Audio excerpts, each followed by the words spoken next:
tab 5. It's another rules petition up for final action, the ticket in, ticket out system. Yes, this is up for final action is a series of amended and new rules authorizing ticket in, ticket out system made up of a bill validator at the table or cage and a ticket redemption kiosk. The rules would only apply to house bank card rooms and have been narrowly written. As commissioners requested, the printed tickets from the bill validator must include a problem gambling message. Also in the draft rules, the TITO bill validator can only be used at the table or the cage, can only be connected to authorized gambling equipment, which would prevent its connection to player tracking accounts, cannot be used for electronic games or to initiate a wager, and limits the redemption at the kiosk to $1,000. Staff believes that the main benefit of authorizing this system is to facilitate the count and record keeping, preventing chips from moving from table to table, and simplifying the fill and credit processes. Much of the literature on the TITO system and problem gambling refers to this system as a cashless system. However, it should be noted that all players, based on the rules, how we wrote them, will still need to buy in at the table with cash or credit card or the debit card, and would still need to play with chips only.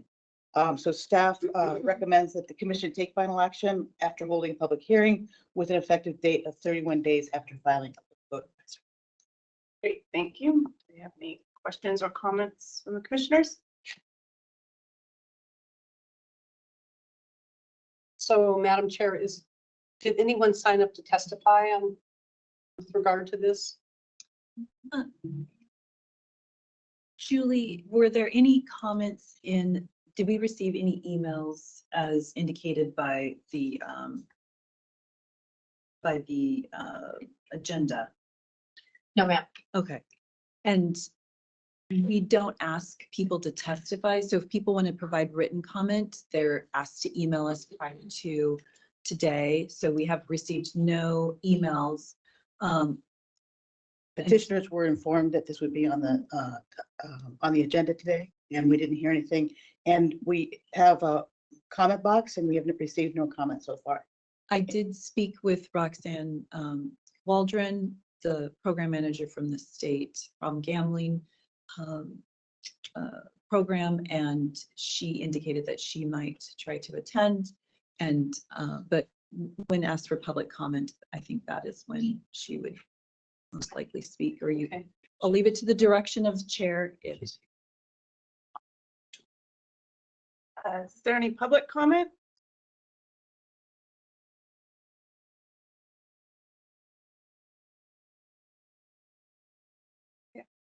Thanks, Madam Chair. I'm really interested. Oh, Roxanne Waldron, are you?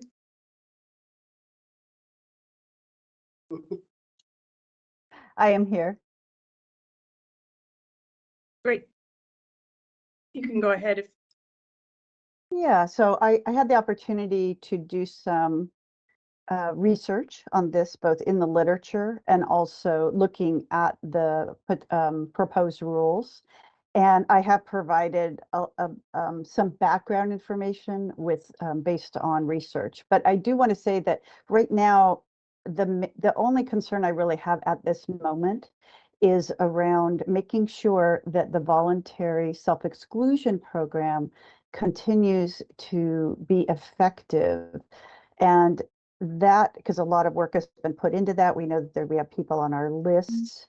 And my main concern is around the kiosks and whether I believe in the rules that had said, and maybe you can correct me if this is wrong, but $1,000 or less folks can go to the kiosk and get their cash out. So I understand from talking with Director Griffin that each establishment or vendor owner gets to decide how best to implement at what point or points within play that voluntary self-exclusion program is checked against players' winnings. So that's my concern, and I don't really have a suggestion about how to proceed, but I did want to bring it up as an issue. So thank you for the opportunity to comment.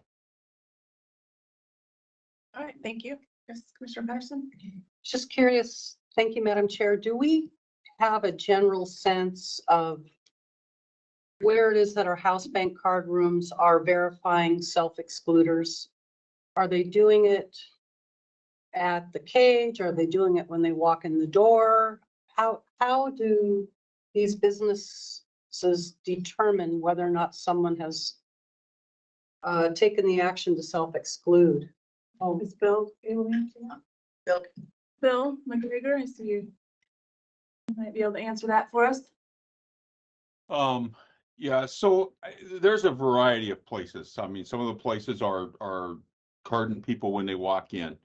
Some when they win jackpots. When we look at the ones that where people have been stopped from gambling, we have very few, if any, that were actually caught at the cage during the cash out process, unless it was like a jackpot that they were doing. So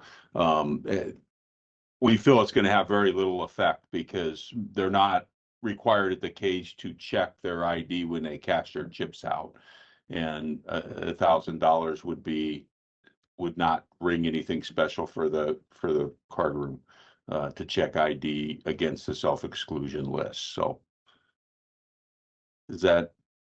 Thank answer you. the question? Well, I wasn't aware of the fact that they didn't show ID when they cashed out at the cage. So Yeah. they wouldn't be able to catch them at the cage anyway, right? So didn't- they could cash the ticket in, ticket out tickets. They could cash at the cage. It's an option to the player. The kiosk is just a convenience for them, up to $1,000. If they cashed out for more than $10,000, that would trigger currency transaction reports and things. At that point, they would be required to show ID. But other than that, there is no requirement that somebody show ID to cash their playing chips. Well, I was concerned that allowing them to cash out at the kiosk would potentially create a loophole that could somewhat undermine our self-exclusion program. And I don't want to undermine it anymore because it's not holistic at this point. And I was considering asking if we could hold it over so we could determine where the house bank card rooms are verifying self-excluders. And also maybe even suggesting that we not allow cash out at the kiosk. But I didn't realize that the patrons are not showing their ID at the cage. I didn't know that. And I did not hear this, I did not hear that this is not the place, the cage is not the place where the house bank card rooms are identifying self-excluders. So is that what I heard today? That the cage is not the place where they are being identified? That is correct. Okay, then I thank you, Madam Chair. I'm fine. Okay. Unless I'm just curious if Roxanne has anything to add to that. It doesn't appear as though we would be doing any harm here to the program.